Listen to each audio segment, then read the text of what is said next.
إن الحمد لله نحمده ونستعينه ونستغفره، ونعوذ بالله من شرور أنفسنا ومن سيئات أعمالنا. من يهده الله فلا مضل له، ومن يضلل فلا هادي له. وأشهد أن لا إله إلا الله وحده لا شريك له، وأشهد أن محمدًا عبده ورسوله صلى الله عليه وعلى آله وصحبه وسلم تسليماً كثيراً.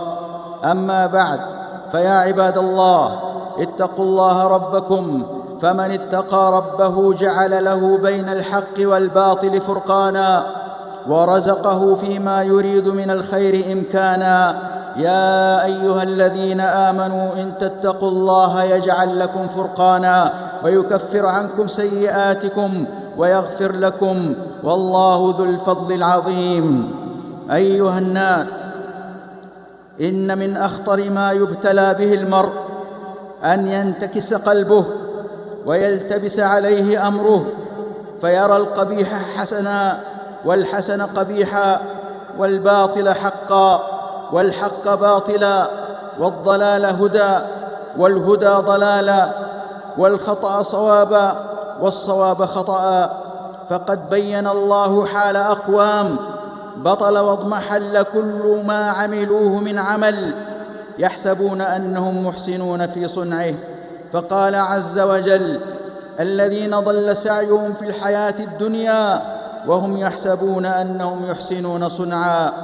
وهذا ناشئ عما كان يزينه الشيطان لهم من الأهواء والآثام. قال سبحانه: أفمن زين له سوء عمله فرآه حسنا. فالشيطان يزين لهم السيئات ويريهم إياها في صورة المنافع واللذات والطيبات، ويغفلهم عن مطالعتهم لمضرتها وسوء عاقبتها. وهكذا أيها الإخوة يكون حال من اختلت عنده الموازين وانقلبت لديه المفاهيم. يقضى على المرء في أيام محنته حتى يرى حسناً ما ليس بالحسن. عباد الله، إن المتأمل في كتاب الله والمتدبر لآياته يتبين له أن إضافة تزيين الأعمال نوعان: حسن وقبيح. أما التزيين الحسن فهو ما نسبه الله تعالى لنفسه، كما في قوله سبحانه: كذلك زينا لكل أمة عملهم. ففي هذه الآية أضاف التزيين إليه سبحانه خلقاً ومشيئة. وأما التزيين القبيح فهو ما نسبه تعالى إلى سببه ومن أجراه على يده، كما في قوله تعالى: وزين لهم الشيطان أعمالهم فصدهم عن السبيل. فأضاف التزيين هنا للشيطان، وهو تزيين مباشرة العمل، فيظهر الشيطان سوء الأعمال في صورة حسنة. عباد الله، القرآن الكريم حافل بذكر أمثلة مختلفة لمن استهواهم الشيطان وأوقعهم في حبائله، فزين لهم الغواية وحسن لهم الشر والضلالة. فمن ذلك قوله تعالى: فوسوس إليه الشيطان قال يا آدم هل أدلك على شجرة الخلد وملك لا يبلى. فزين لآدم وزوجته الأكل من الشجرة فأغواهما بأن أكلا منها وأطاعا أمر عدوهما وخالفا أمر ربهما، ثم تاب الله عليهما وأرشدهما للثبات على الهدى. ومن الأمثلة تزيين الشيطان لكفار قريش قتال المسلمين. قال تعالى: وإذ زين لهم الشيطان أعمالهم وقال لا غالب لكم اليوم من الناس وإني جار لكم. ومن الأمثلة كذلك ما جاء في قول الهدهد لسليمان عليه السلام عن ملكة سبأ وقومها: وجدتها وقومها يسجدون للشمس من دون الله وزين لهم الشيطان أعمالهم فصدهم عن السبيل فهم لا يهتدون. أي قد ضلوا عن سواء السبيل فلم يهتدوا إلى عبادة العليم الخبير. ومن أشهر الأمثلة لمن غره الشيطان وزين له الطغيان فرعون الذي ضل وأضل وطغى وبغى وظلم العباد وأظهر في الأرض الفساد. قال تعالى: وكذلك زين لفرعون سوء عمله وصد عن السبيل. أيها الإخوة، التزيين الذي يعمد إليه الشيطان لإغواء الإنسان نوعان: تزيين القبيح وتقبيح الحسن. ومثال تزيين القبيح ما جاء في قوله تعالى: وكذلك زين لكثير من المشركين قتل أولادهم شركاؤهم ليردوهم وليلبسوا عليهم دينهم. فزينت الشياطين لهؤلاء المشركين قتل أولادهم خشية الإملاق ووأد البنات خشية العار، مع أن هذا الفعل في منتهى القبح وغاية السوء. ومثاله كذلك ما ذكره الله تعالى من ادعاء المنافقين أنهم أهل إصلاح، وإذا قيل لهم لا تفسدوا في الأرض قالوا إنما نحن مصلحون. عن مجاهد رحمه الله قال: إذا ركبوا معصية الله فقيل لهم لا تفعلوا كذا وكذا قالوا إنما نحن على الهدى مصلحون.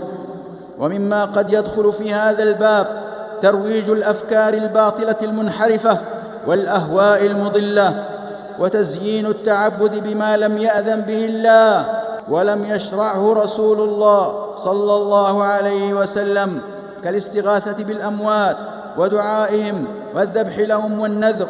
وكذلك ارتكاب المساوئ والرذائل والمنكرات ككشف العورات وإبداء النساء زينتهن لغير محارمهن وإظهار مفاتنهن لمن لا يحل لهن، وإطلاق اللسان بفاحش الكلام وإلباس النقد الهدام والتجريح بصبغة النصح والمصلحة، واستحسان المكاسب الخبيثة والمعاملات المحرمة. ومثال تقبيح الحسن ما ذكره تعالى من تعليل قوم لوط إخراجهم آل لوط بقوله: وما كان جواب قومه إلا أن قالوا أخرجوهم من قريتكم إنهم أناس يتطهرون. فحين يكثر الخبث يصبح أهل الطهر مستنكرين ويصبح التطهر تهمة. قال بعض العلماء: وقولهم إنهم أناس يتطهرون سخرية بهم وبتطهرهم من الفواحش وافتخار بما كانوا فيه من القذارة. عباد الله، من أعظم آثار تزيين سوء العمل أن يؤثر المرء الباطل على الحق ويختار الضلالة على الهدى، ويحسن له أعماله القبيحة من الشرك والكفر والمعاصي. قال تعالى: وعادا وثمود وقد تبين لكم من مساكنهم وزين لهم الشيطان أعمالهم فصدهم عن السبيل وكانوا مستبصرين. وقال تعالى: وأما ثمود فهديناهم فاستحبوا العمى على الهدى فأخذتهم صاعقة العذاب الهون بما كانوا يكسبون. ومن آثار التزيين السيء أن يرتد العبد عن الهدى والإيمان ويعود إلى الضلال والكفران. قال تعالى: إن الذين ارتدوا على أدبارهم من بعد ما تبين لهم الهدى الشيطان سول لهم وأملى لهم. قد قلت ما سمعتم وأستغفر الله لي ولكم.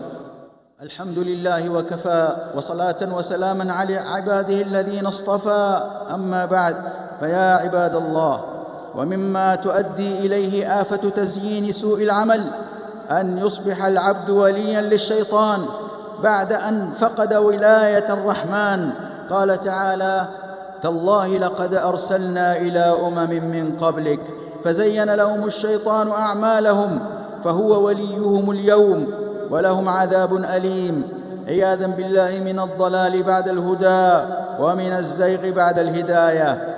عباد الله، لا يستوي الصادق مع ربه ممن ملأ الإيمان قلبه فاهتدى واتبع الحق وتجرد من الهوى وكان على نور من ربه وله بينة في دينه ولم يعجب بعمله، بل هو دائم الحذر من الشيطان دائم التطلع لعون الله ومدده، ملتزم أمره في الاستقامة على شرعه.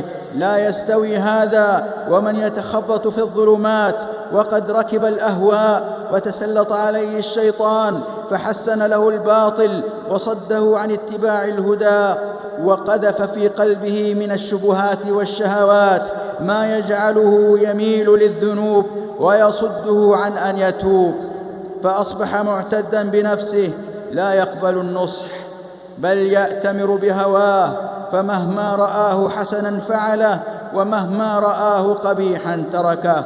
قال تعالى: أفمن كان على بينة من ربه كمن زين له سوء عمله واتبعوا أهواءهم. وانظروا الفرق بين من هو على الفطرة السوية وهو على نور من ربه ومن انتكست فطرته وزين له سوء عمله. قال ابن تيمية رحمه الله: النفوس الطيبة تلتذ بالخير والإحسان، والنفوس الخبيثة تلتذ بالإساءة والعدوان. ألا وصلوا وسلموا عباد الله على الرحمة المهداة والنعمة المسداة كما أمركم ربكم جل في علاه: إن الله وملائكته يصلون على النبي يا أيها الذين آمنوا صلوا عليه وسلموا تسليما. اللهم صل وسلم وبارك على عبدك ورسولك محمد وعلى آله وصحبه أجمعين. اللهم أعز الإسلام والمسلمين وأذل الكفر والكافرين. اللهم احفظ بلاد الحرمين واجعلها دار عز وأمان ورخاء واطمئنان، حائزة كل خير سالمة من كل شر، وسائر بلاد المسلمين. اللهم من أراد أمن هذه البلاد واستقرارها بسوء فرد كيده في نحره واجعل تدبيره تدميراً عليه يا سميع الدعاء. اللهم احفظ أمة الإسلام من كل سوء وبلاء وشدة ولأواء، وادفع عنها شر الأشرار وكيد الفجار وشر طوارق الليل والنهار، وجنبها الحروب والفتن والشدائد والمحن ما ظهر منها وما بطن. اللهم انصر المستضعفين والمجاهدين في سبيلك والمرابطين على الثغور وحماة الحدود. اللهم آمنا في الأوطان والدور، وأصلح الأئمة وولاة الأمور، واجعل ولايتنا في من خافك واتقاك واتبع رضاك يا رب العالمين. اللهم وفق ولي أمرنا خادم الحرمين الشريفين لما تحب وترضى من الأقوال والأفعال يا حي يا قيوم. اللهم وفقه وولي عهده لهداك وتقواك. اللهم إنا نسألك النصر والعزة والتمكين لأوليائك المؤمنين. اللهم كن لإخواننا في فلسطين وفي كل مكان يا رب العالمين. اللهم فرج همهم ونفس كربهم وأصلح ذات بينهم وتول أمرهم وسد جوعتهم وآمن روعتهم واجمع شملهم وشتات أمرهم وامكر لهم ولا تمكر عليهم. اللهم اغفر لنا وللمؤمنين والمؤمنات والمسلمين والمسلمات، وألف بين قلوبهم وأصلح ذات بينهم، وانصرهم على عدوك وعدوهم. اللهم اهدنا صراطك المستقيم، ومن علينا باتباع الهدي القويم، وأرنا الحق حقا وارزقنا اتباعه، وأرنا الباطل باطلا وارزقنا اجتنابه، ولا تجعله ملتبسا علينا فنضل، إنك سميع قريب مجيب. اللهم صل وسلم على نبينا محمد وآله وصحبه أجمعين.